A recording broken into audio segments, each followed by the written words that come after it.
ለሸቱ መለሰ ስመ ክርስትና ወልደ ገብርኤል በዋልባ እንዳልሻ ቅድስት ኪዳነ ምህረት ዘተስፋ ሐዋርያት አንድነት ገዳምና በገዳሙ ስም በተሰበሰበው ማህበረ መነኮሳት ስም የምናስተላልፍልህ የክፉ ስራ ውጤት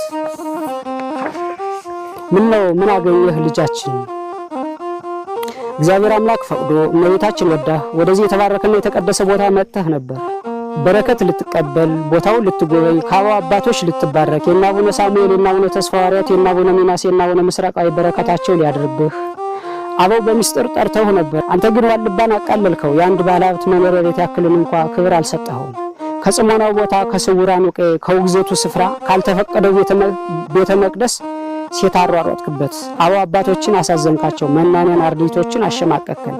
የተስፋዋን ምድር ገዳማዊ ቅድስትን የመናፍቃን መሳለቂያ አደረካት። አስቀምጠን ቁጭ አድርገን ፊት ለፊት እየተያየን ስለ ቦታው ታላቅነትና ክብር እንዳልነገርን ሁሉ አንተ ግን እንደምንም ሳትቆጥረን ታሪካችንን ከቆሻሻ ውስጥ ቀበርከው። ይህች 12 ዓመት ሴት መነኩሴ እያልክ ያልመነኮሰችውን ገና ባመክሮ ያለች ለዛውም የአበው አባቶችን ውግዘት ጥሳ ዋልባን ያክል ትልቅ የቅድስና ቦታ በድፍረት ኃጢአት የኔ ነው የምትል ሴት ያሯሯጥክበት የቅድስና ቦታ ተራ የድራማ መስሪያ ሜዳ አልነበረም። የተባረከው የቅድስና ቦታ ዋልባ ነው እንጂ። ስለ ዋልባ ታሪክ ስንነግርህ፣ ስለ ቃል ኪዳኑ ስፍራ ስናብራራለህ፣ ስለ እውነታው ስናወራህ አንገትህን ስትነቀንቅ የነበረው ለካ ከአንገት በላይ እንዲሉ ከአንገት በላይ ነበር። በዓለም ላይ ያለውን ስርዓት ይዘህ መጥተህ ሴቶች ከወንዶች በምን ያንሳሉ እኩል ናቸው የሚለውን ዓለማዊ አጀንዳ ቀርጸህ አምጥተህ አበው ካልፈቀዱት ቦታ ከተቀደሰው ክልል ሴቶችን አሻግረን እነርሱንም አስወግዛ ወደ ቤትህ ተመለስ።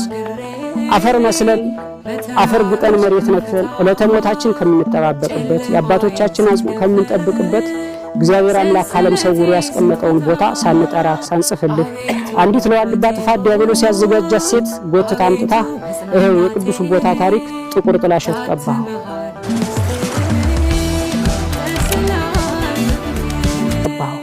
ዋልባ የሴቶች ገዳም ብለህ በምስኪን ኦርቶዶክሳውያን አእምሮ ውስጥ ቀረጽከው።